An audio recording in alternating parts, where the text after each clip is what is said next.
Todas, todos, gracias por acompañarnos el día de hoy a el coloquio Jorge Flores del Instituto de Física. Hoy tenemos como invitado estelar al doctor Alexander Tkachenko, si no me equivoco, que es un distinguido académico profesor de física de materia condensada en la Universidad de Luxemburgo.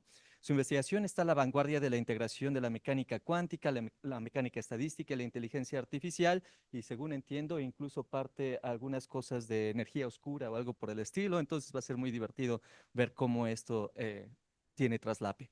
El trabajo del profesor Kachenko ha resultado en más de 150 publicaciones en distintas revistas, cuyo éxito se refleja en más de 30.000 citas formales. Ha dado muchísimas conferencias, seminarios, coloquios como esto, que han sido reconocidos también con algunas preseas, particularmente sus logros científicos han recibido numerosos premios y distinciones. Y en el 2019 fue elegido como miembro de la American Physical Society.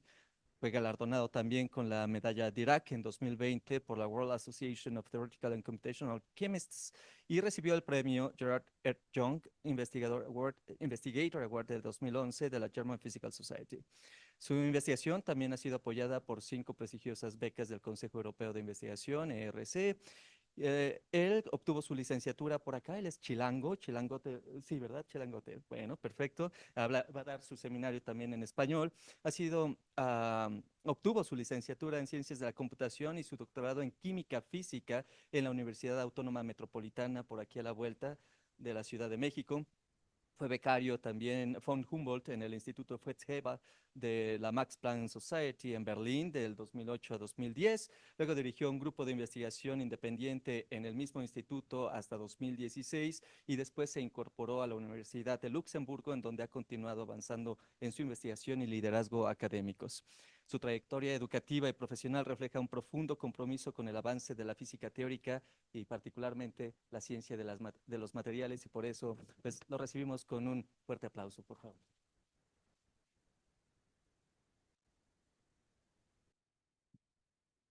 Ya está. Muchísimas gracias por la introducción y muchas gracias también por la invitación.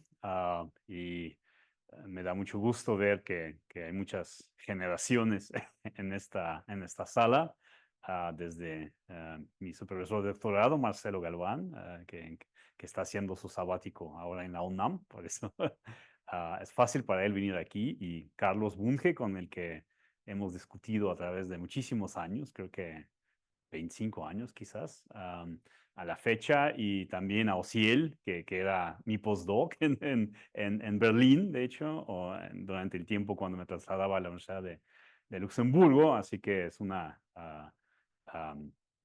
da un gran honor estar aquí y compartir este tiempo con ustedes. Sí, voy a dar el seminario en español. De hecho, no he dado seminarios en español en un largo plazo, quizás 15 años o algo así.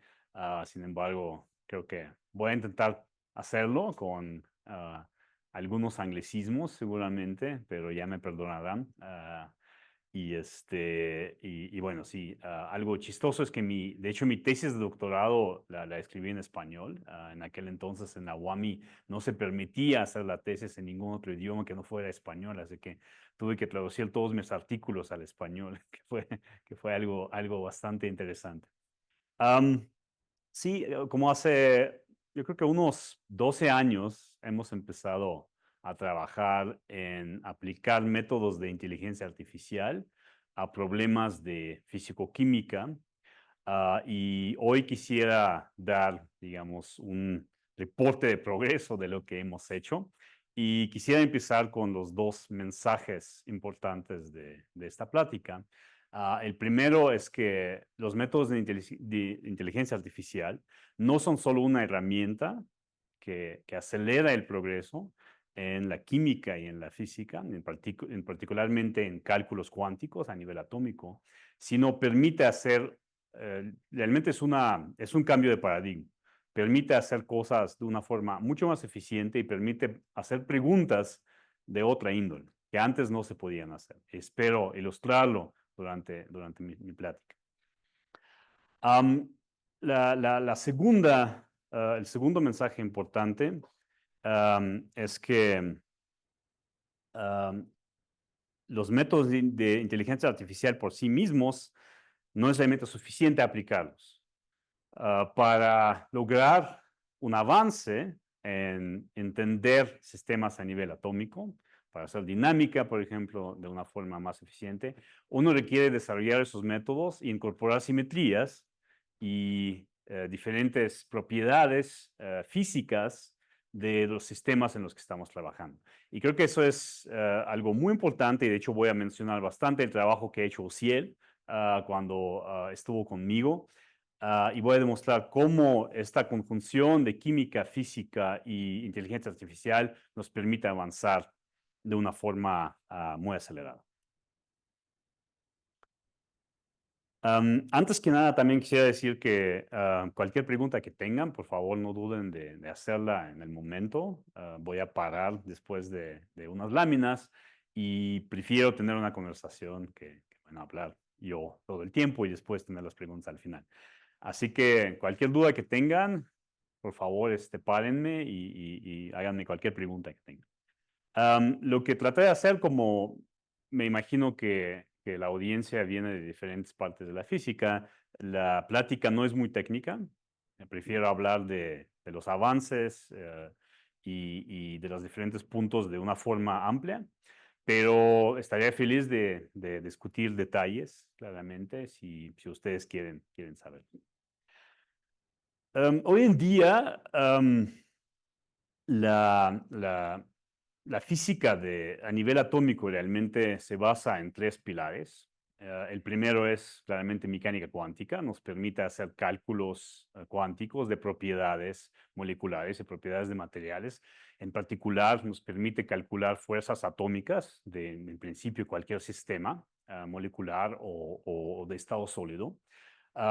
Y después podemos utilizar estas fuerzas en cálculos de mecánica estadística, como calculando las funciones de partición y estimando todas las propiedades que se pueden calcular de las funciones de partición. Ahora, el tercer pilar es aprendizaje de máquina o inteligencia artificial, que de una forma absurda se puede ver como algo que acelera los cálculos. Sin embargo, lo que voy a tratar de demostrar, dando ejemplos específicos de cómo es realmente un pilar por sí mismo. O sea, permite hacer cosas que antes no se podían hacer utilizando mecánica cuántica y mecánica estadística, porque nos permite hacer nuevas preguntas que no hemos podido hacer antes. Y claro, utilizando o uniendo estos tres pilares, podemos estudiar una amplia gama de sistemas como materiales, como por ejemplo diseñar nuevos materiales para turbinas o celdas solares, materiales para celdas solares, o por ejemplo estudiar medicamentos y diseñar nuevos medicamentos. Y voy a dar ejemplos de estas diferentes áreas en mi plática. En principio, todo lo que estamos haciendo en el campo de simulaciones atómicas están basados en dos premios Nobel claves en nuestro campo. Como ya todos ustedes lo saben, el premio a Volta-Kohn y a John Pople en 1998, que fue dado por desarrollar la teoría de funcionalidades de la densidad, por un lado, y los métodos aproximados de química cuántica, que son métodos que nos permiten hacer cálculos bastante precisos, pero son cálculos también bastante complicados de hacer computacionalmente. Entonces, generalmente los usamos para estudiar sistemas pequeños. Por otro lado, tenemos el premio, este premio Nobel es en química, claro, y también en el lado derecho tenemos el premio Nobel de química en 2013, que fue dado desde mi perspectiva por mecánica estadística de sistemas biológicos, que estos métodos y sobre todo los campos de fuerza que han desarrollado Karplus, Leavitt y Warshall nos permiten hacer cálculos en sistemas grandes, sobre todo sistemas biológicos. Sin embargo, estos cálculos no son muy precisos y los campos de fuerza no son muy transferibles entre unos sistemas y otros. Por ejemplo, hay campos de fuerzas para proteínas, hay campos de fuerzas para moléculas pequeñas, hay campos de fuerzas para para DNA, RNA, y esos campos de fuerza no son transferibles entre diferentes sistemas. Ahora, la mecánica cuántica en principio sí es transferible a todos los sistemas. Entonces, si se imaginan, si pudiéramos unir estos diferentes métodos, por un lado los métodos precisos de mecánica cuántica, por otro lado los métodos de mecánica estadística y campos de fuerzas, podríamos estudiar todo tipo de materiales, todo tipo de moléculas. En 2021 escribimos este artículo en Chemical Reviews donde dimos un resumen de los métodos de aprendizaje de máquina aplicados a construcción de campos de fuerza. Y en ese entonces estábamos por acá. O sea, los métodos de aprendizaje de máquina lo que nos permiten hacer es en principio unir la precisión de métodos ab initio, métodos cuánticos, y la eficiencia de campos de fuerza clásicos, ya que los campos de fuerza basados en aprendizaje de máquina no tienen formas definidas funcionales, así que pueden describir todo tipo de interacciones que los campos de fuerza clásicos no pueden describir. En 2021 estábamos por acá. Se han desarrollado diferentes campos de fuerzas basados en aprendizaje de máquina que nos permiten describir moléculas pequeñas, nos permiten describir materiales cuyas propiedades están determinadas por enlaces covalentes, sobre todo. Y bueno, y en aquel entonces había ya campos de fuerza para péptidos y para sistemas DNA chiquitos. Sin embargo, solo en 3 años el campo ha avanzado de una forma sustancial y voy a dar ejemplos donde hoy en día ya se pueden estudiar proteínas, no proteínas muy grandes, proteínas de mediano tamaño en agua explícita. Y la verdad el campo está avanzando de una forma muy, muy acelerada por esta conjunción de los 3 pilares, mecánica cuántica, mecánica estadística y aprendizaje de máquina.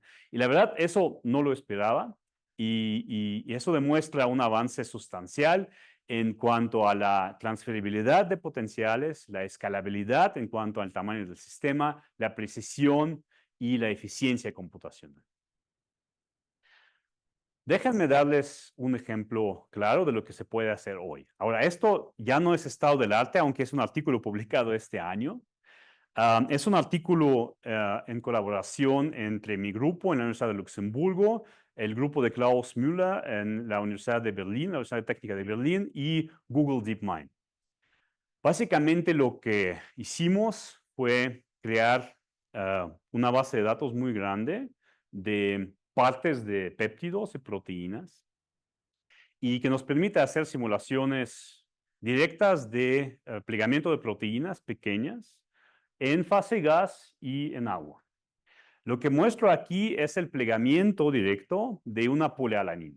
Son 15 residuos, 15 aminoácidos de alanina. Déjenme mostrar otra vez la dinámica. Y este es un campo de fuerzas que tiene, yo diría que corresponde casi a la solución exacta a la ecuación de Schrödinger. Claro, estamos usando DFT con un modelo muy bueno de fuerzas dispersivas. Voy a decir un poco más qué método estamos usando, pero básicamente lo que podemos hacer es, empezamos con el estado desplegado y hacemos el plegamiento de la proteína y lo podemos correr nanosegundos en un GPU en un día.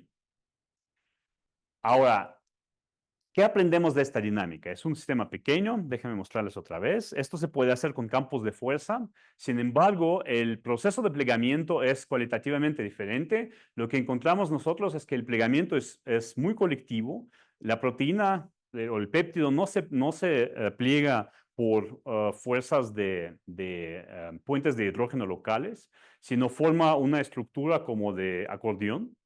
Es una estructura ondulada. Y después inmediatamente se pliega al estado basal, al hélice alfa. Y después hay una alternación entre hélice alfa y hélice 310, que son 2 diferentes tipos de hélices en proteínas. Y entonces eso nos permite realmente hacer cálculos totalmente cuánticos, porque este force field realmente de aprendizaje de máquina está entrenado sobre una base de datos muy grande Y estamos casi seguros, los fragmentos que tenemos en la base de datos abarcan todo todo el tamaño de este péptido, entonces estamos seguros que realmente estamos muy, muy cerca del resultado exacto de mecánico cuántico. Creo que había una pregunta.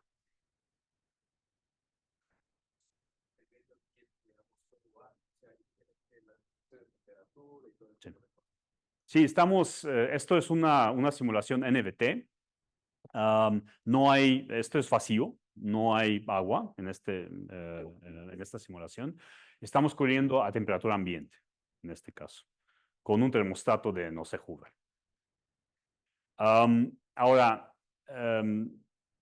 hay indicaciones, podemos comparar con el experimento, porque de hecho hay experimentos en fase gas de plegamiento específicamente de este péptido.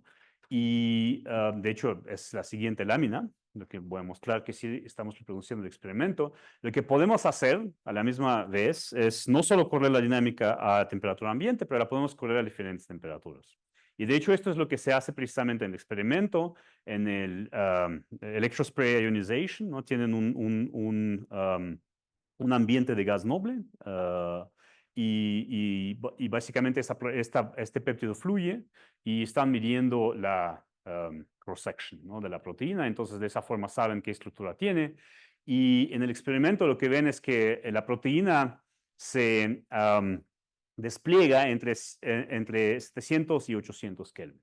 Y es exactamente lo que estamos viendo aquí. Este tipo de cálculos no se pueden hacer con force fields clásicos, porque los force fields clásicos solo funcionan en las condiciones que se han creado, en este caso temperatura ambiente y en agua. Nadie correría un force field clásico en vacío, en la fase gas, porque no funcionan. Y este tipo de cálculos realmente solo se pueden hacer con potenciales potenciales limpios aprendidos sobre mecánica cuántica, que es lo que estamos haciendo aquí. Entonces estamos reproduciendo el experimento, el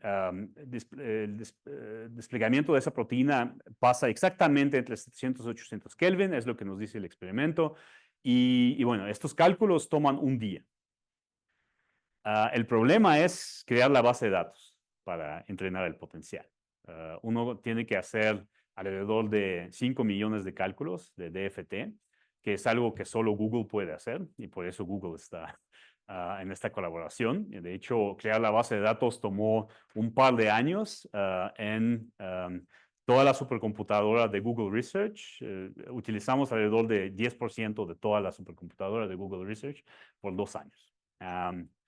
Que fue posible, pero también son datos que ya están en dominio público, no son datos que le pertenecen a Google. Una vez que fue publicado este artículo, la base de datos está disponible para todos y cualquier persona en el mundo puede utilizar esos datos para entrenar potenciales. Una vez entrenado el potencial, otra vez es súper eficiente. El cálculo de fuerzas para un sistema así toma alrededor de 50 milisegundos en un GPU. Sí. El entrenamiento lleva alrededor de 3 días. Así que tampoco es... Dependiendo claro, de la red neuronal que se utiliza, pero las redes neuronales hoy en día ya son bastante eficientes, entonces ya hoy en día toma alrededor de varios días. En este artículo tomó alrededor de 3 semanas, pero hoy en día ya se pueden hacer en 3 días. Ok, ahora lo que hicimos aquí, no dije cómo lo hicimos, lo voy a decir al final de mi plática, porque son detalles técnicos. Utilizamos una red neuronal.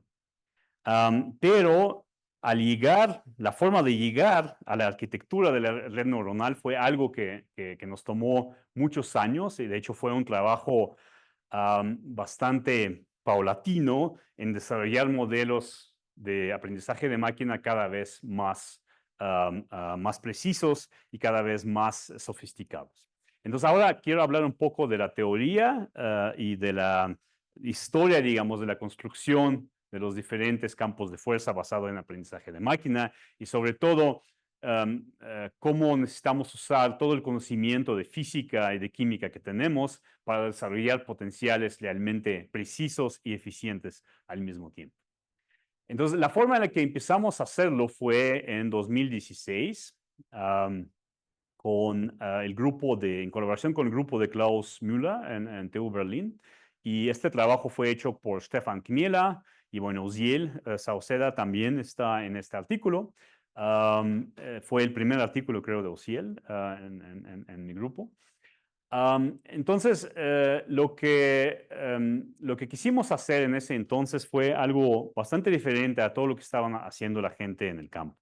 Generalmente, al construir un campo de fuerzas, uno trabaja en el dominio de energía. Tú tienes una geometría, una conformación, por ejemplo, de una molécula, y entonces puedes resolver la ecuación de Schrödinger y obtener la energía del sistema. Entonces, después uno dice, bueno, vamos a construir un modelo de energía, pero para eso generalmente la gente localiza el potencial. Entonces, en vez de decir hay una energía por molécula, uno rompe esa energía en energías atómicas. Ahora, esa es una aproximación, claramente, porque nada en mecánica cuántica te permite definir una energía por átomo. Sin embargo, lo que uno sí podría definir utilizando la aproximación de Born-Oppenheimer son fuerzas atómicas. Es un observable.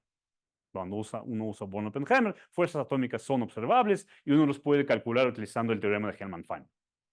Entonces, eso es lo que hicimos. Entonces, todos hacen esto generalmente. Dicen, bueno, obtenemos energías, construimos un modelo, hacemos la predicción de energía de informaciones de la molécula que no están en nuestra base de datos.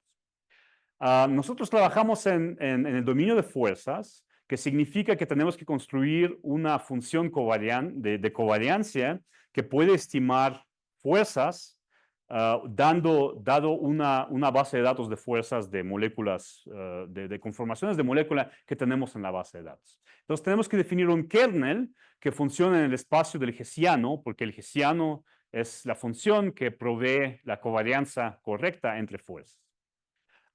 Entonces, digamos que podríamos construir un modelo así, un modelo del kernel hessiano, que básicamente aprende de fuerzas atómicas que tenemos en nuestra base de datos.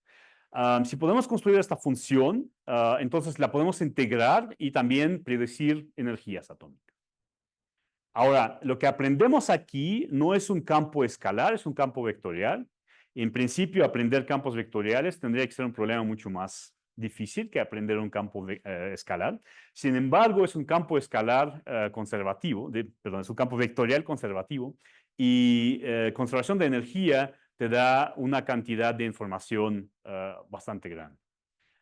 Y de hecho resulta que construir un campo vectorial es mucho más eficiente que construir un campo escalar, mientras sabes que el campo vectorial tiene esta propiedad de conservación de energía. Ahora el trabajo después que hizo Uziel, de hecho, es el primer autor de este artículo, es extender todo este trabajo de moléculas a sólidos. En sólidos tienes muchas más simetrías. Tienes las simetrías de la celda unitaria, las simetrías de Bravais, tienes las simetrías tradicionales, translacionales, tienes las simetrías rotacionales y puedes incorporar todas esas simetrías a un modelo de campo de fuerzas.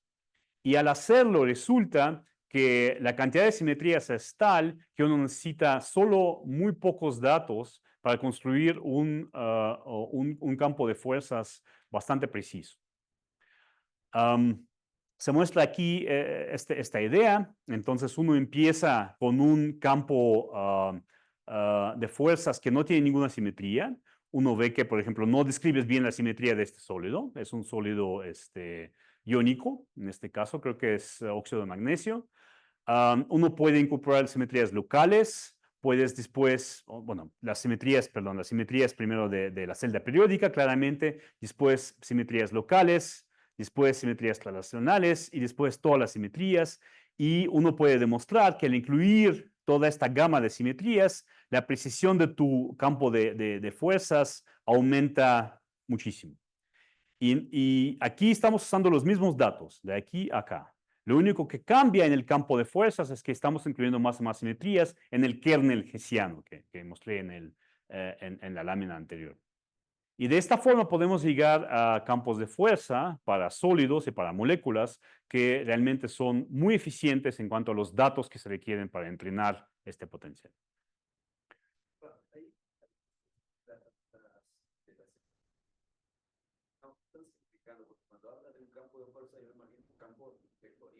Sí, sí. Es la integral de este campo vectorial. Sí, que es la representación de energías, ¿no? Pero en realidad lo que estamos aprendiendo son fuerzas atómicas sobre cada átomo en el cristal. Claro, claro. Ujú. Sí, sí, sí, claro. De la forma en la que se hace es que tú tienes una base de datos que consiste en una dinámica que hiciste con un modelo, por ejemplo, DFT, con una base pequeña. Entonces estás haciendo sampling de tu espacio conformacional y obtienes de ahí la base de datos. Tú dices, yo quiero escoger, digamos, 100 puntos, básicamente 100 geometrías de este sólido o molécula. Calculas para cada geometría las fuerzas atómicas con una base más grande para que sea precisa la base de datos. Y después haces el entrenamiento de este potencial. Y después, claro, lo aplicas para cualquier otra geometría que se pueda presentar durante una dinámica o durante una optimización de geometría. Ok, para darles una idea de cómo funciona esto, voy a dar un ejemplo de un sólido. En este caso es una perovskita. Am, bueno, estamos aprendiendo aquí predicción de fuerzas, predicción de energías, como función de tamaño de nuestra base de datos que usamos para el aprendizaje. Entonces, el tamaño está definido por el número de geometrías que uno tiene, que uno obtuvo de una dinámica inicial. Y uno puede ver, por ejemplo, que la convergencia de fuerzas, que uno puede obtener un error mucho más bajo que una milielectronvolt por átomo al usar de 800 a 1000 geometrías, que es un número de geometrías bastante bajo. Pero claro, cada geometría incluye la información de la celda unitaria, incluye la información de la posición de cada átomo, entonces son bastantes fuerzas que van al entrenamiento. Y entonces la cantidad de fuerzas te permite obtener una precisión bastante alta para este potencial, lo que significa que lo podemos usar para dinámicas a diferentes temperaturas. Bueno, esto Uciel les puede decir mucho más sobre esto.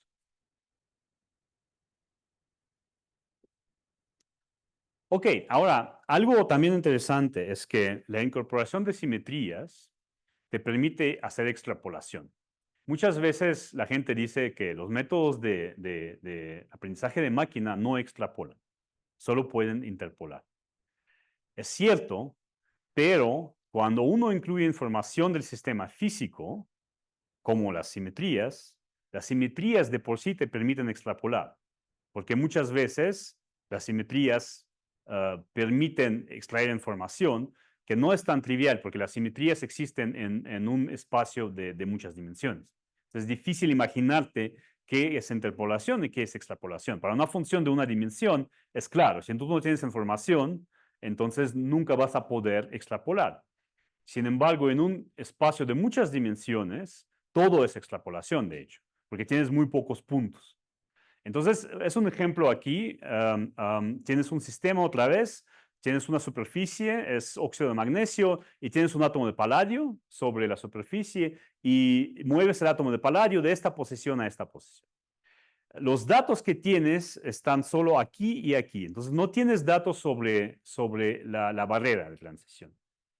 Sin embargo, cuando construyes un campo de fuerzas, observas que de hecho reproduces bien los datos de DFT. Estos son los datos de DFT, los datos de entrenamiento solo están acá y aquí está la interpolación con nuestro modelo BigDML, significa Bravais Inspired GDML, Gradient Domain Machine Learning, que es el modelo que desarrolló Ciel.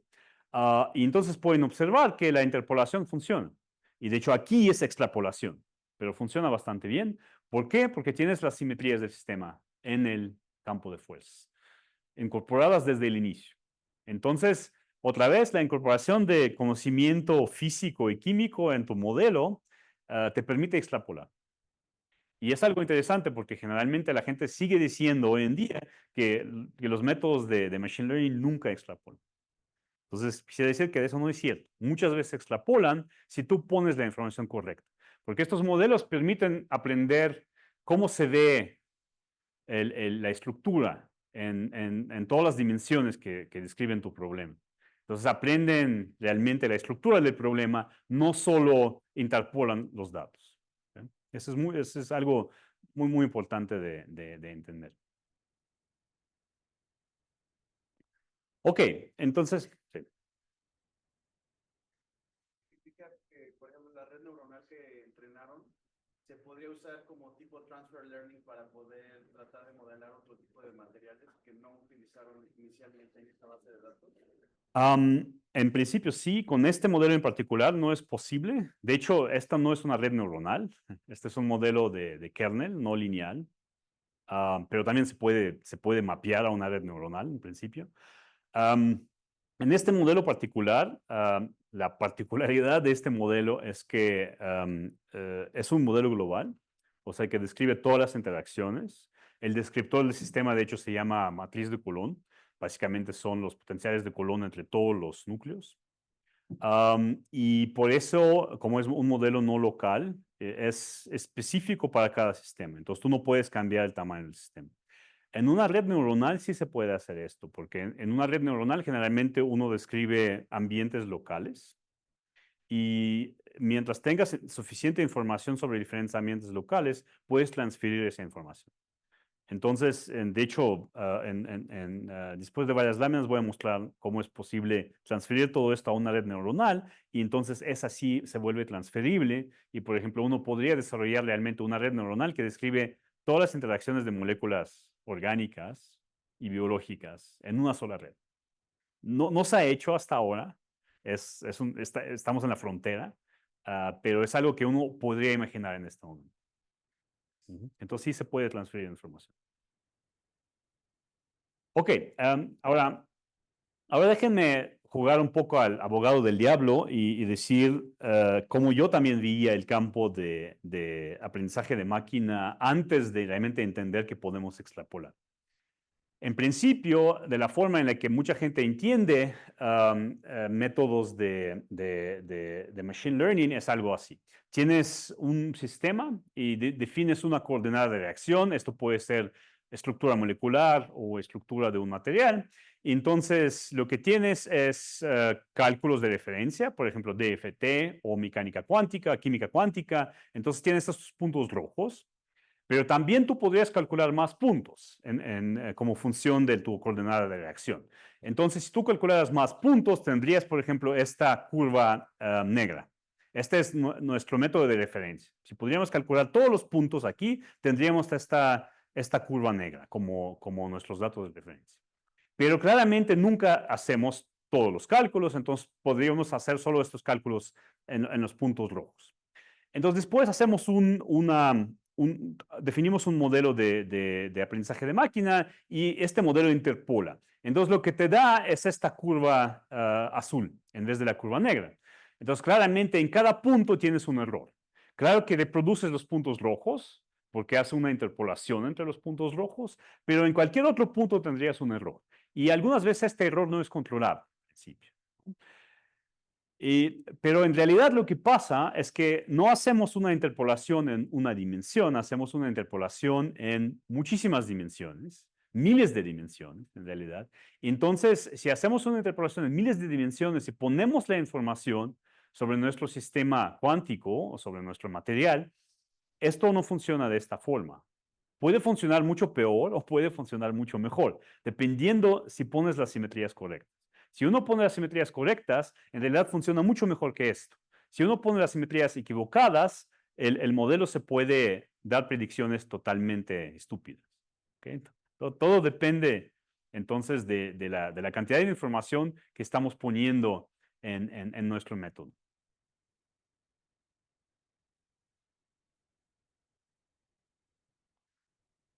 Ahora, regresando a la diapositiva previa, pero también depende mucho de tu muestreo, ¿no? Depende fuertemente del sí, muestreo. sí, claro. Sí, un ejemplo podría ser, tengo mis datos de referencia, los creé con una dinámica a temperatura ambiente y después quiero correr una dinámica a 500 Kelvin.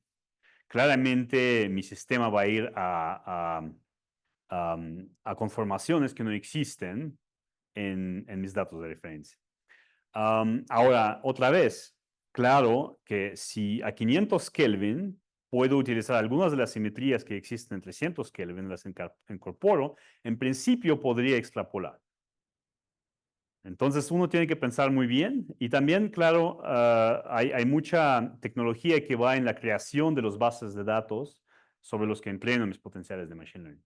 Entonces hay estas cosas que llaman Active Learning, ¿no? Cómo incorporo datos que no tengo y cómo extiendo mi base de datos.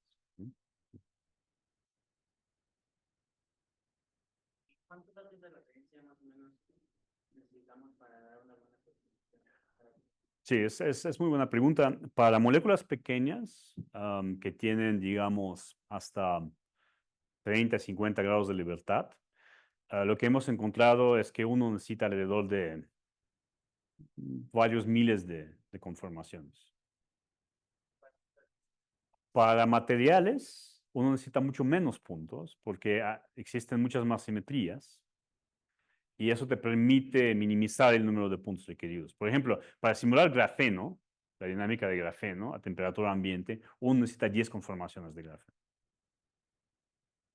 Pero claro, tienes una celda, no es una celda unitaria, tienes una supercelda, entonces digamos, tomas una supercelda de 4x4, ya tienes 32 átomos en la celda, tienes 10 conformaciones, pero tienes 32 átomos en cada conformación, tienes condiciones periódicas, y entonces en realidad la información que tienes para construir el potencial es mucho más amplia de lo que uno imagina.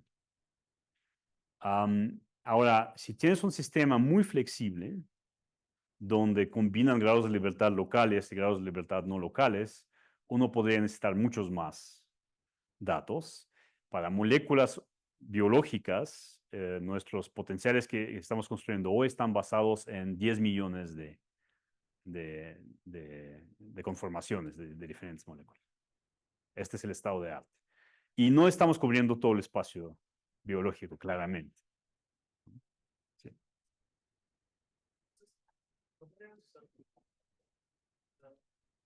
¿Para enumerar? Sí, sí, sí. De hecho, la información que todavía no se usa para construir estos potenciales son, por ejemplo, nuestro conocimiento sobre interacciones interatómicas. De hecho, hay muchísimo conocimiento sobre esto, de todo tipo de interacciones. Es lo que usan los campos de fuerza clásicos. Están usando información sobre cómo cambia el potencial si tú cambias la distancia entre dos átomos, el ángulo entre tres átomos, cómo cambia la electrostática, cómo cambian interacciones van der Waals, etc. Toda esa información la podemos usar, pero la tenemos que usar de una forma en la que no estemos dando demasiado no estamos siendo demasiado viado nuestro campo de fuerzas de Machine Learning, ¿no? Entonces es un poco sutil ahí cómo usar la información. ¿Okay? Pero hay muchísima información que todavía no hemos usado para construir estos potenciales. Es claro. Ahora, el otro aspecto por el cual los campos de fuerza de Machine Learning son tan interesantes es que nos permiten hacer cosas que nunca hemos podido hacer con otros métodos. Un ejemplo es, al construir un potencial de Machine Learning, generalmente lo basamos en fuerzas obtenidas con una aproximación a la mecánica cuántica, DFT o couple cluster. Entonces son potenciales limpios, lo que significa que podemos correr dinámicas clásicas o podemos correr dinámicas cuánticas. Nos podemos cuantizar también los núcleos. Esto es algo que no podemos hacer con campos de fuerza clásicos, ya que utilizan, por ejemplo, modos vibracionales experimentales que ya incluyen efectos cuánticos. Entonces, esto no nos permite correr dinámicas cuánticas. No es algo que uno debería de hacer. Con estos potenciales de Machine Learning sí podemos hacer dinámicas cuánticas y podemos, de hecho, encontrar bastantes cosas no triviales. También es un trabajo de Ociel, donde ha demostrado que muchas veces la dinámica cuántica, en vez de deslocalizar núcleos, de hecho localiza materiales y moléculas. También podemos obtener representaciones de estados excitados. No solo podemos hacer una interpolación de estado basal, también podemos describir estados excitados. De esa forma podemos hacer fotoquímica, por ejemplo, con Machine Learning. Podemos describir cualquier efecto electrónico, por ejemplo, los orbitales libres, los pares libres son muy difíciles de describir con campos de fuerza clásicos, pero con aprendizaje de máquina lo podemos hacer de una forma bastante fácil, ya que no definimos formas funcionales, las formas funcionales emergen del potencial. Podemos calcular termodinámica, podemos hacer reacciones, que es otra cosa que es muy difícil de hacer con campos de fuerza clásicos. Y claro, podemos calcular espectroscopía y muchas otras propiedades, simplemente porque los potenciales son mucho más limpios y bien definidos.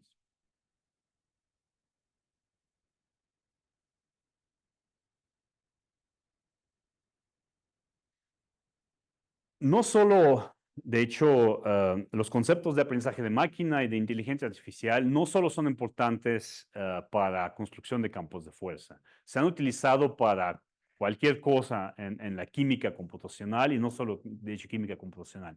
Esta es una gráfica también de otro artículo en Chemical Reviews que hemos escrito hace poco, y lo que se muestra aquí son todas las divisiones de la American Chemical Society.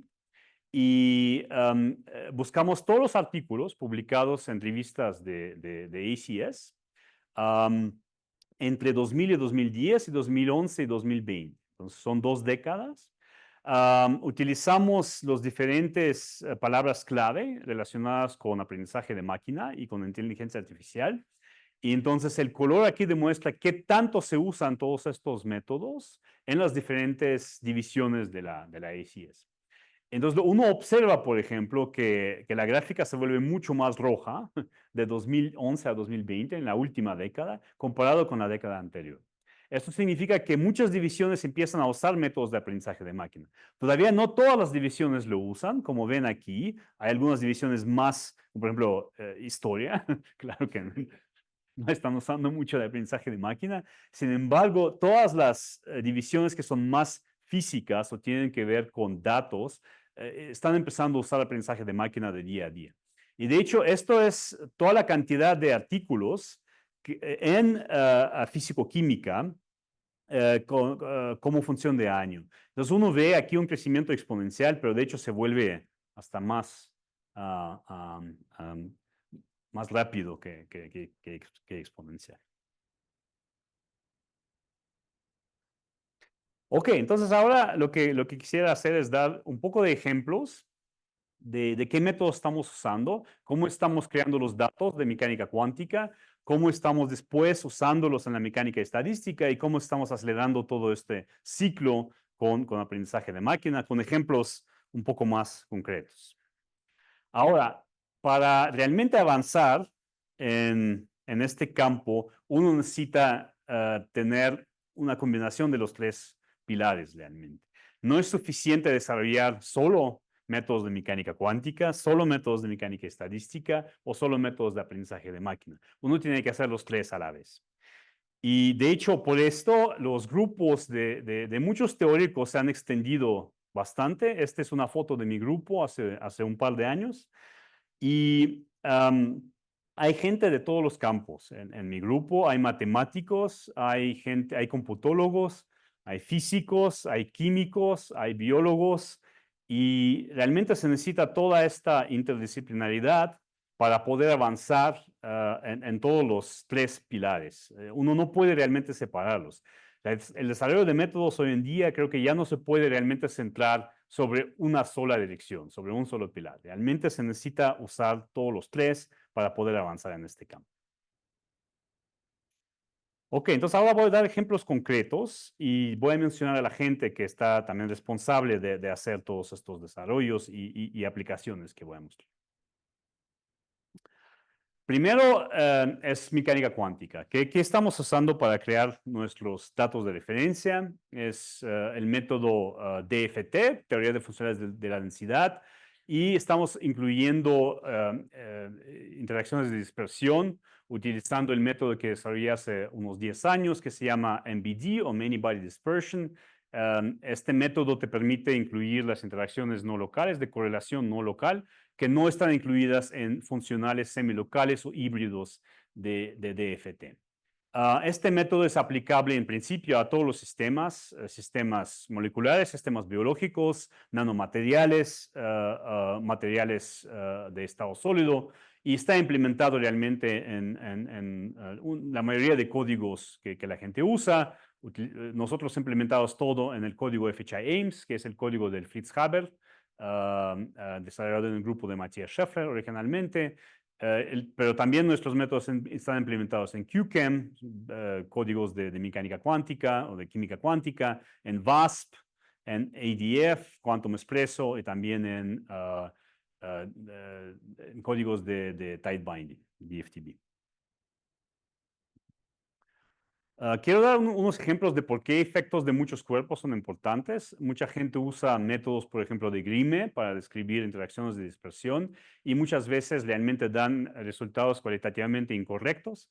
Este es un ejemplo del trabajo del grupo de Veronique van Speybroek en Ghent, en Bélgica, y es un ejemplo de incorporación de CO2 en materiales, en MOFs.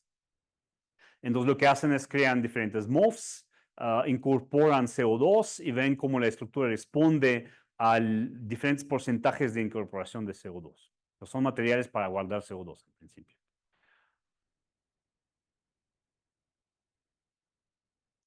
Aquí están los resultados. Estos son resultados de dinámicas de cuánto CO2 pueden aceptar estos diferentes MOFs. Y aquí, por ejemplo, se muestra, es una función de presión y cuánto CO2 se incorpora al material como función de la presión, al aumentar la presión. Entonces, algo interesante es que los force field clásicos no funcionan para nada. Los experimentos están aquí, son 3 diferentes experimentos. Estas son las curvas experimentales. El force field clásico no funciona para nada. Los métodos de DFT con dispersión de 2 cuerpos, por ejemplo, de Grime o Tkachenko-Scheffler, que también es un método de 2 cuerpos, dan mejor, pero de todas formas, aquí, por ejemplo, no dan un resultado cuantitativamente correcto. Al incorporar dispersión de muchos cuerpos, como ven, el resultado se acerca mucho al experimento y de hecho es cuantitativamente correcto. Lo mismo pasa cuando uno mide ¿cómo se llama? El heat of absorption, como función también del porcentaje de CO2 en el material. Pasa lo mismo, el potencial clásico falla completamente, no está dando información correcta. Los potenciales de dispersión de 2 cuerpos se acercan mejor, dan resultado cualitativamente correcto, pero cuantitativamente incorrecto. Y otra vez, MBD, la incorporación de muchos cuerpos en el método MBD, está describiendo los experimentos realmente muy precisamente. En mi grupo hemos hemos hecho mucho trabajo sobre cristales moleculares y aquí resumo algunos de los trabajos que hemos publicado, donde hemos demostrado realmente que MBD, utilizando sobre todo funcionales híbridos como PBE0, están dando resultados que realmente no se distinguen del experimento. El artículo más reciente es este, lo hemos publicado con Markus Neumann, que tiene una empresa, de hecho, que trabaja para la industria farmacéutica. Lo publicamos en Nature hace un año más o menos, donde básicamente demuestran que para 40 diferentes drogas, cristales moleculares de la industria farmacéutica, los datos obtenidos con DFT, con MBD, realmente dan los mismos errores de predicción de temperaturas, de cambio de polimorfos que los datos experimentales. Entonces, realmente son indistinguibles los experimentos de los cálculos. Ahora, ¿qué estamos haciendo para predicción de cristales? Generalmente lo que se hace es, tienes una molécula, y tienes diferentes conformaciones de la molécula, tienes que crear las diferentes conformaciones moleculares en la fase gas, después ponerlas en el cristal, crear todos los posibles polimorfos del cristal y después calcular sus energías libres a temperatura ambiente. Las estructuras cristalinas las obtenemos del grupo o de la compañía de Marcus Neumann y nosotros hacemos la evaluación de la energía libre utilizando DFT con NVD. Para realmente ver qué tan bien da nuestro método, participamos en una evaluación que se llama blind test, ¿no? Donde básicamente no tenemos la información de los polimorfos, solo tenemos la información de las moléculas en la fase gas y tenemos que producir todas las posibles estructuras cristalinas y decir cuáles son sus energías relativas. Entonces, en el blind test que hizo la gente de Cambridge Crystallographic Data Center, ellos dieron 5 diferentes sistemas, 5 diferentes moléculas con 9 diferentes polimorfos. Y estas son las predicciones de la estructura que hemos obtenido con DFT más MBD. Nuestras estructuras están con color y las estructuras experimentales que no teníamos antes de hacer estos cálculos están en, ¿cómo se llama? Sin color, en grayscale, ¿no? Entonces lo que observan aquí es que casi es imposible distinguir la predicción computacional y la estructura experimental. Están sobrepuestas. De hecho, el error en la predicción de geometría es 0.1 angstrom por 20 moléculas. Es 2 órdenes de magnitud mejor que lo que hace AlphaFold para predicción de estructuras de proteínas. Y otra vez, no teníamos ninguna información de las estructuras experimentales. Es una predicción pura, solo teniendo la información de la molécula. ¿Okay? Entonces, este test da una idea de qué tan precisos son los cálculos de hoy si uno realmente incluye los efectos de muchos cuerpos de una forma precisa. Ahora, no solo podemos describir con estas optimizaciones las estructuras, pero también obtenemos la descripción correcta de las energías relativas. Entonces, lo que se hace en este test, de hecho, es tú predices las estructuras, pero también predices las energías y sometes una predicción de energía. Entonces, cada raya aquí es una estructura cristalina que está asociada con una cierta energía. Entonces, tienes el mínimo global y después la segunda línea es el primer mínimo semilocal, etc. La estructura en rojo es la estructura experimental, es la estructura que obtuvo el experimento. Y si ustedes ven, aquí tengo 4 diferentes sistemas moleculares y otra vez estoy prediciendo todas las estructuras y sus energías relativas. Si observan, cuando cambio el método, voy de un método menos preciso a un método más preciso. Y en cada vez que voy al método más preciso, que es PV0, es el funcional híbrido, incluyendo efectos de muchos cuerpos y después calculando la energía libre utilizando el método armónico. En todos los casos, la estructura experimental es el mínimo global en mi superficie de energía potencial, que es la mejor predicción posible que uno puede tener. Entonces, no hemos tenido ninguna información de estas estructuras, pero hemos predicho como mínimo global todas las estructuras experimentales. Otra vez, sin tener ninguna información. Entonces, esto demuestra que también la predicción, no solo la predicción de estructuras funciona bien, pero también la predicción de energías funciona bien. Ahora, el problema de esto es, claro, no les he dicho qué tan computacionalmente difícil es hacer estos cálculos. Cada cada raya aquí es una optimización de geometría de un sistema que puede tener hasta 1000 átomos. Es un cálculo de FT. En promedio tengo alrededor de 150 átomos en la celda unitaria, pero puede tener celdas unitarias hasta 1000 átomos.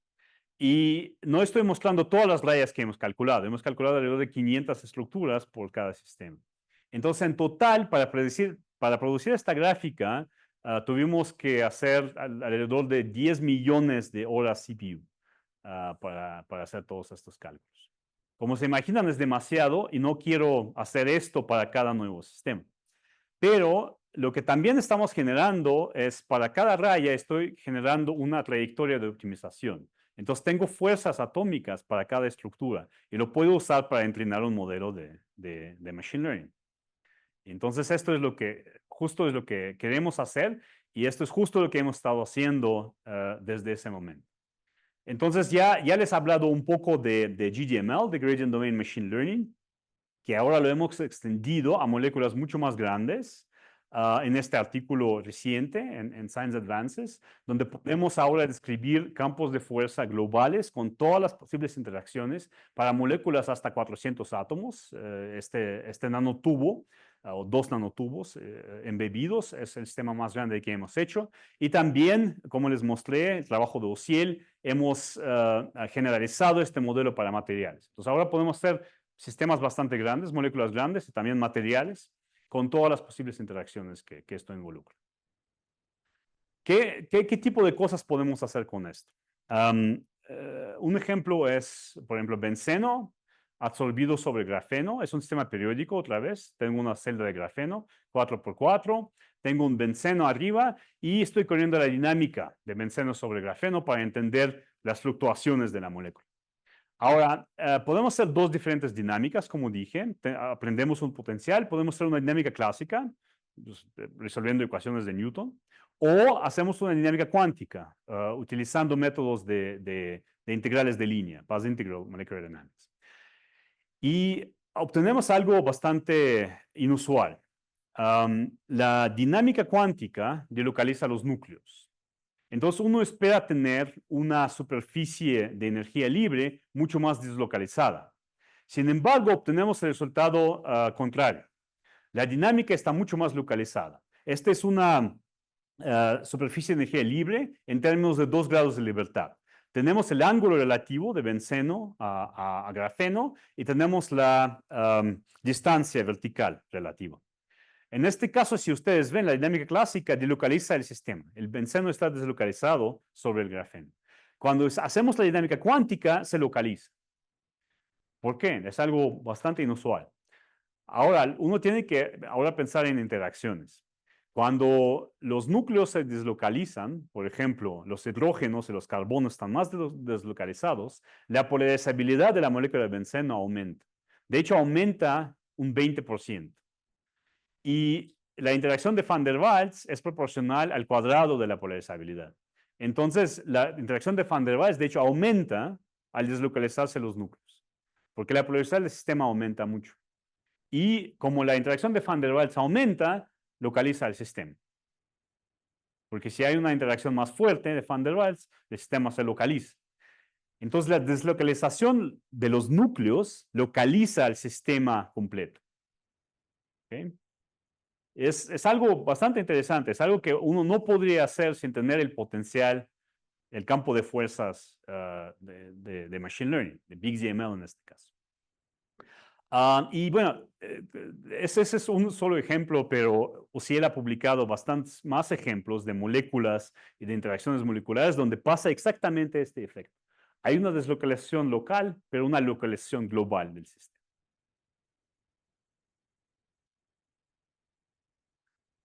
Otro ejemplo es un ejemplo de materiales, es la difusión de hidrógeno en el bulto de paladio. Otra vez, más o menos lo mismo. Aquí tenemos el coeficiente de difusión como función de la temperatura inversa. Hay diferentes datos experimentales aquí. Si uno hace el potencial y corre una dinámica clásica, uno obtiene esta curva aquí, que claramente no está de acuerdo con el experimento. Hay otra curva en la literatura donde la gente desarrolla un potencial empírico y está dando bien la curvatura aquí, pero claramente no está bien cuantitativamente. Y solo al hacer la dinámica cuántica, otra vez utilizando path integrals, uno obtiene una descripción cuantitativa del sistema. Y bueno, ese es otro ejemplo en materiales, pero tenemos bastantes ejemplos donde obtenemos los mismos resultados. Uno necesita cuantizar los electrones para obtener precisamente las fuerzas atómicas y también describir las fluctuaciones de los núcleos a nivel cuántico para reproducir realmente cuantitativamente resultados experimentales en una gran gama de sistemas. Ahora, el último punto es a dónde vamos ahora. La pregunta fue, ¿podemos transferir información? Entonces, lo que he mostrado hasta ahora son modelos específicos. Son modelos para cada sistema. Entonces, mientras cambiamos el sistema, cambia nuestro modelo de aprendizaje de máquina. Necesitamos generar nuevos datos, necesitamos hacer potencial y después lo podemos usar. Podríamos generalizar a un gran espacio químico. Por ejemplo, el espacio de moléculas biológicas. Entonces, ya al principio de mi plática les di un ejemplo de nuestra colaboración entre mi grupo, el grupo de Klaus Müller y Google DeepMind. Ese trabajo fue hecho por Oliver, que fue postdoc con Klaus. Entonces, lo que dijimos es, bueno, vamos a tratar de hacer un modelo, digamos, divide y vencerás, de tal forma que podamos describir un espacio químico grande.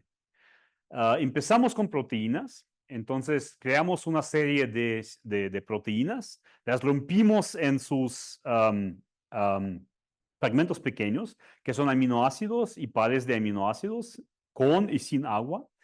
Y también tomamos, esto lo llamamos bottom-up fragments, ¿no? Son fragmentos bottom-up.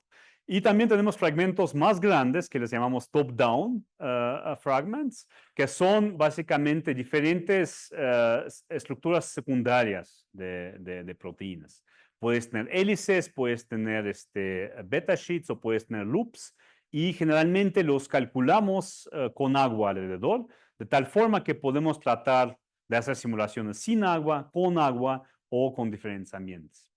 Otra vez, estos cálculos son fuertes. Hemos producido alrededor de 5 millones de fragmentos. Los fragmentos más grandes son alrededor de 300 átomos. Y hicimos cálculos DFT con 300 átomos. Entonces se pueden imaginar que bueno, como dije, son cálculos pesados. Pero una vez producida esa base de datos, se puede usar para entrenar cualquier potencial de machine learning. Ahora, este potencial es muy preciso. Estamos comparando aquí energías y fuerzas con respecto a los cálculos DFT y estamos comparando con un potencial clásico, por ejemplo, AMBER, que se usa mucho para simular sistemas biológicos. Como pueden ver, AMBER correlaciona bien para fuerzas, pero para energías, perdón, para fuerzas es bastante malo. Y de hecho, el coeficiente R cuadrada no es muy grande. Al entrenar nuestro potencial, lo hacemos con una red neuronal. En este caso utilizamos algo que se llama SpookyNet, que fue desarrollado por Oliver Unke. Es una red neuronal que incluye efectos de corto alcance y de largo alcance, y también términos físicos de electrostática y de Van der Waals. Y entonces ahora lo podemos aplicar para hacer dinámica de proteínas. Podemos hacer plegamiento, podemos hacer desplegamiento, lo que sea que queramos hacer. Ya les mostré la dinámica de la polialanina y cómo reproducimos el experimento, pero también podemos hacer dinámica de proteínas más grandes. Por ejemplo, esta es la dinámica de clambina, que es una proteína de 46 residuos en agua explícita. Entonces tenemos 25.000 átomos en la celda unitaria solvatada, la proteína solvatada, y podemos calcular, por ejemplo, el espectro de NMR. Y comparar AMBER, que es bastante rígido, con el experimento y nuestro método que le llamamos GEMS, significa General Molecular Simulations, que es la red neuronal entrenada sobre todos estos datos. Y si pueden observar ya aquí cualitativamente, está claro que el ensamble de NMR de GEMS reproduce mucho mejor los datos experimentales en solución.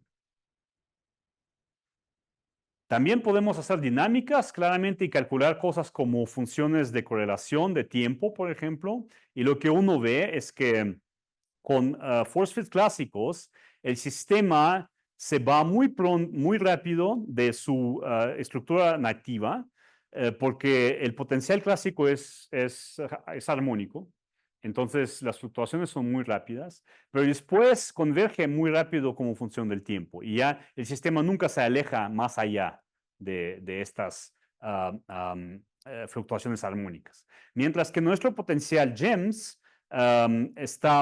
se queda mucho más tiempo cerca de la estructura nativa, pero después se va más lejos. Entonces, la dinámica es mucho más suave que la dinámica con un potencial de clásico. Se observa mucho mejor en estas gráficas. Es una proyección no lineal sobre dos variables colectivas que le llamamos U y V. Básicamente, en este caso de Crambina lo podemos hacer porque Crambina tiene dos puentes de, ¿cómo se llaman? Salt bridges. Entonces, uno puede proyectar sobre estos dos grados efectivos de libertad. Y entonces la dinámica con un potencial clásico se ve como un camino aleatorio. El sistema empieza en un mínimo, se queda ahí por un rato, después se va al otro mínimo, se queda ahí un rato, después se va al otro mínimo, se queda ahí un rato, pero es totalmente aleatorio. No hay memoria, no hay nada. Con GEMS, uno observa una trayectoria continua en el espacio-fase. Entonces significa, eso pasa porque hay interacciones no locales de muchos cuerpos que crean memoria efectiva en el sistema. No sé si esta trayectoria se va a cerrar, no sé si va a ser realmente una órbita, no lo sabemos. Depende cómo uno define estos grados de libertad. Sin embargo, está claro que la dinámica es cualitativamente diferente con el potencial aprendido sobre fuerzas cuánticas. Ok, creo que déjenme resumir aquí. De hecho, también hicimos comparaciones con el experimento. La gente ha medido el espectro de terahertz, de vibraciones terahertz de la Crambina, y también demostramos que nuestro red neuronal, GEMS, describe el espectro bien, mientras los force fields clásicos no pueden hacerlo. Ahora, todo esto requiere datos. Y ya hemos hablado de cuántos datos necesitamos. Necesitamos muchísimos datos y, de hecho, creo que el campo ha convergido en las formas funcionales de las redes neuronales, en la arquitectura de las redes neuronales, pero lo que no se ha convergido es realmente en crear datos para poder describir espacios químicos amplios. Hay muchas redes y muchos esfuerzos en Europa, en Estados Unidos, quizás en México, para crear bases de datos para más materiales, para sistemas biológicos, etcétera. Y realmente yo creo que se necesita invertir mucho más en crear datos precisos y datos en los que podemos confiar para poder describir moléculas de materiales. En nuestro caso, hemos trabajado bastante en esto. Empezamos en 2021 con una base de datos para moléculas pequeñas, varios millones de moléculas pequeñas. Lo hemos extendido a moléculas grandes que tienen propiedades, moléculas que se ven como medicinas. Ya les dije, por ejemplo, también del trabajo con Google, donde otra vez hemos creado varios millones de fragmentos de biomoléculas. Y lo que queremos hacer ahora, y estamos realmente trabajando otra vez junto con Google, es crear una base de datos que abarque todos los 4 diferentes tipos de sistemas biológicos, proteínas, carbohidratos, lípidos y ácidos nucleicos, para realmente cubrir todo el espacio químico de moléculas biológicas. Tenemos un artículo que vamos a someter en un mes, donde de hecho demostramos que podemos hacer cálculos, podemos hacer simulaciones de todos este tipo de sistemas, ¿ya? Y los force fields son totalmente transferibles. Pues no tenemos que entrenar un force field para proteínas, un force field para carbohidratos, un force field para lípidos, un force field para ácidos nucleicos. Realmente podemos transferir información y podemos mezclar diferentes tipos de sistemas. Podemos hacer membranas con 200,000 átomos. Y bueno, es algo, digamos, que está ahora en la frontera. Es crear realmente modelos transferibles, escalables, precisos y eficientes. Y hoy en día, de hecho, con las redes neuronales más eficientes que hemos desarrollado, se pueden correr hasta 200,000 átomos en una GPU. Hacer varios nanosegundos de dinámica sobre 200,000 átomos en una sola GPU. Y claro, se tiene que ir más allá. La gente quiere hacer millones de átomos. Eso requiere hacer paralelización de los métodos en varios GPUs, etcétera. Pero bueno, todo ese trabajo se está haciendo en este momento. Entonces, espero que les he transferido un poco de lo que se ha hecho y todo lo que se tiene que hacer, porque yo creo que apenas estamos al principio del camino de realmente crear estos force fields que no tienen que ser específicos, que son realmente transferibles y escalables. Y creo que va a haber mucho trabajo muy interesante en los próximos años. Y con esto, muchas gracias.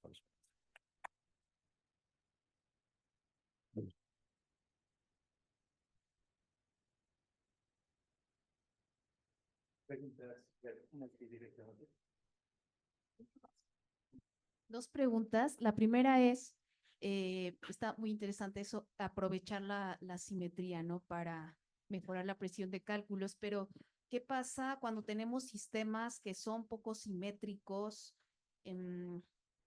Simplemente no lo vamos a poder utilizar. La segunda es en el aspecto de la incorporación de los efectos de carga, sobre todo cuando se trabaja con superceldas periódicas.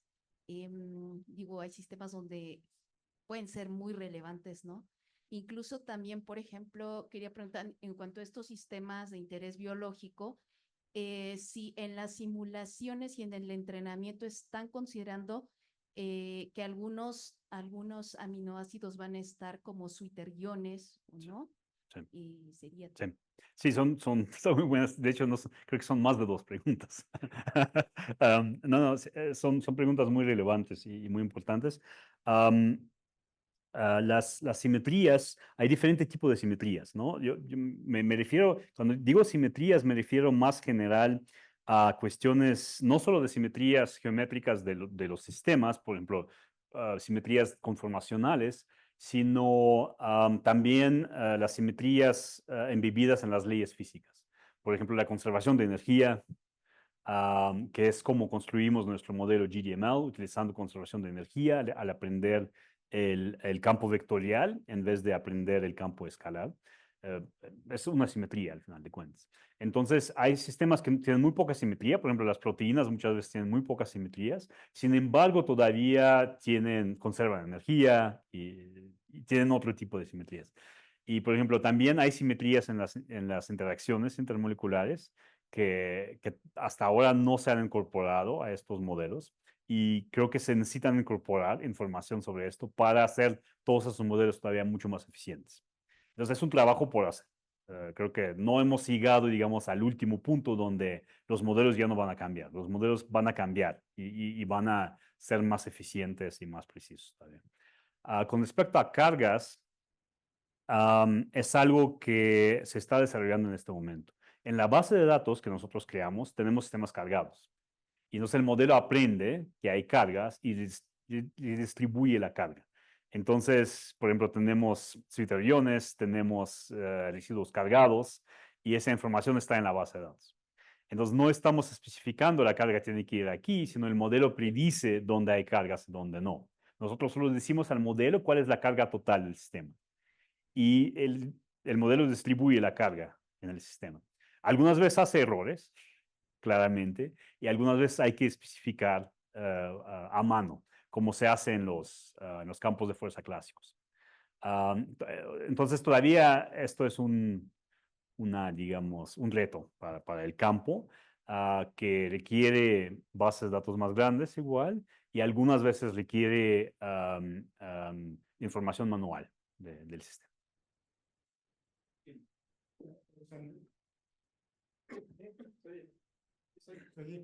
Yo tengo dos preguntas. Trabajo en México. Gracias. Un poco en la literatura. Nunca te había escuchado, excelente. Tengo dos preguntas. La mayor parte de los datos son obtenidos de dinámica molecular. De los datos de referencia. Sí, para. Depende.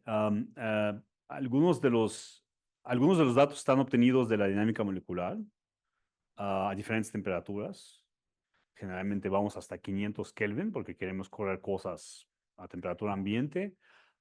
En otros casos, los datos están obtenidos, por ejemplo, son conformaciones de moléculas, conformaciones de equilibrio también. Hay diferentes bases de datos en la literatura. Estamos mezclando información generalmente de dinámicas y de búsqueda de conformación. No hay una corriente, o hay corrientes de LPM semejante a LPM. LPM. Sí. Ok. De Large Language Models. Vas por ahí. Bueno, esto va en esta dirección. Técnicas de LLM. No, porque lo que hemos observado es que, de hecho, los modelos que estamos desarrollando ahora para tratar de hacer un modelo amplio en el espacio químico es una red neuronal que tiene un cutoff de alrededor de 5 angstrom del centro de cada átomo. Y lo demás lo estamos describiendo con potenciales físicos. Porque lo que es muy difícil de escribir en los campos de fuerza son los efectos de muchos cuerpos locales. Porque las interacciones locales no son armónicas para nada, ¿no? Y entonces esto es lo que una red neuronal describe muy bien. Pero la red neuronal es muy difícil entrenarla para describir interacciones de largo alcance. Porque son interacciones no locales, son interacciones que tienen formas funcionales bastante complicadas, ya que involucran diagonalizaciones, etc. Entonces, en este momento, realmente la corriente es mezclar redes neuronales y modelos físicos de potenciales. Quizás algún día lleguemos a donde ya sea una sola arquitectura y la podemos entrenar, pero no hemos llegado a ese punto. La gente ha intentado y ha fallado.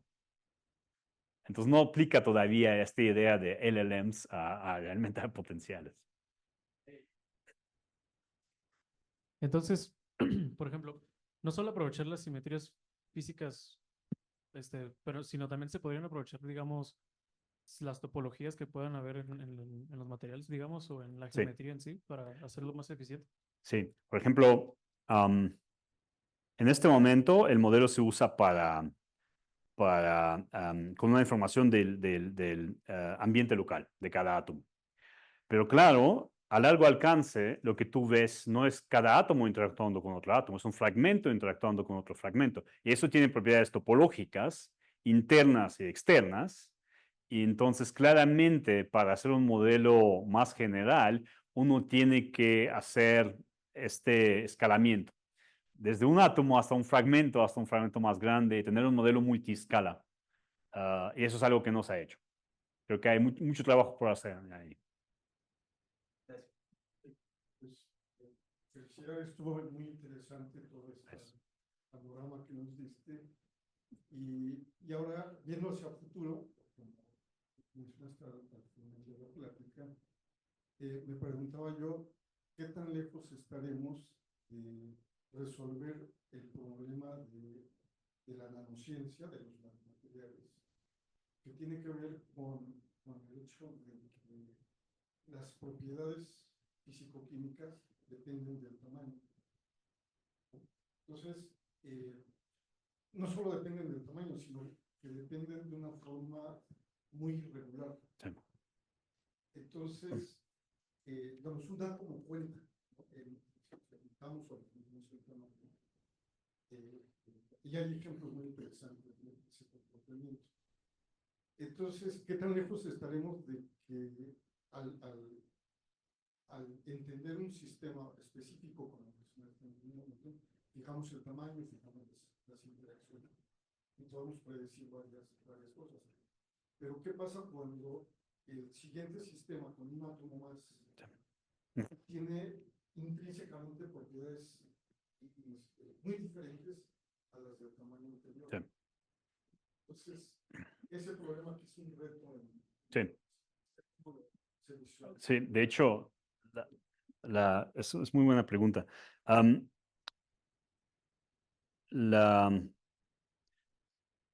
Las propiedades de nanosistemas generalmente son tan sutiles, ya que muchas propiedades están dictadas por la superficie, ¿no? Al mover un átomo en la superficie, en un cúmulo, por ejemplo, el gap puede cambiar varios electronvolts, ¿no? Todas estas propiedades son propiedades no locales. Los modelos que yo describí, bueno, cuando empecé, el modelo, por ejemplo, GDML es no local. Ese puede describir todo, de hecho, porque es un modelo totalmente global del sistema y puede describir cualquier interacción dentro del sistema. Pero es específico al sistema. Entonces, con ese modelo uno puede predecir propiedades de nanosistemas, pero no puedes cambiar de un nanosistema a otro. Con estas redes neuronales, en principio, tú ahora puedes transferir información, pero información no local todavía no sabemos cómo transferir. Lo que sí podemos hacer es integrar modelos hamiltonianos modelo con modelos de aprendizaje de máquina. Por ejemplo, uno podría escribir un modelo tight binding donde los parámetros se determinan basados en aprendizaje de máquina. Y al diagonalizar la matriz, uno obtiene toda la no localidad de las interacciones. Y yo no hablé de eso, pero hay bastante trabajo en este campo también de obtener hamiltonianos modelo utilizando aprendizaje de máquina, ya que los elementos de matriz generalmente son locales. Lo que crea la no localidad es la diagonalización. Y entonces, al integrar esa idea de hamiltonianos modelo con aprendizaje de máquina, uno podría describir nanomateriales y transferir información en nanomateriales. Desafortunadamente ya solamente nos queda tiempo para una pregunta, pero muy, muy corta, por favor. Sí, muchas gracias por la plática y felicidades por su trabajo. Nada más tengo preguntas acerca de la red neuronal, ¿en qué consiste su ley de aprendizaje en esta red o más o menos cómo es bueno, más bien la arquitectura de esta red? Sí. Y- La arquitectura que estamos usando es una red basada en grafos. O sea, tú consideras el sistema como un grafo y las funciones de base son funciones equivariantes. O sea, es una expansión de momento angular, básicamente, con funciones radiales de cierto tipo. Y entonces estamos aprendiendo los coeficientes de la expansión de momento angular y la forma de la función radial, básicamente. Así que no es nada diferente a la mecánica cuántica, digamos, pero hay muchísimo arte en cómo se construye la representación y cómo hacerla eficiente. El modelo más reciente que estamos utilizando se llama Sócrates, se llama SO3 Crates, porque tienes el grupo SO3 local, porque es equivariante. Y de hecho se publicó hace un par de semanas. Es el modelo más eficiente que tenemos de la red neuronal. Y también mencionó acerca de... Perdón, tenemos que detenernos aquí porque ya son las 3:30. Si queremos continuar con las preguntas, lo podemos hacer aquí afuera con unos bocadillos, pero agradezcamos a Gracias. Alejandro por esta... Gracias.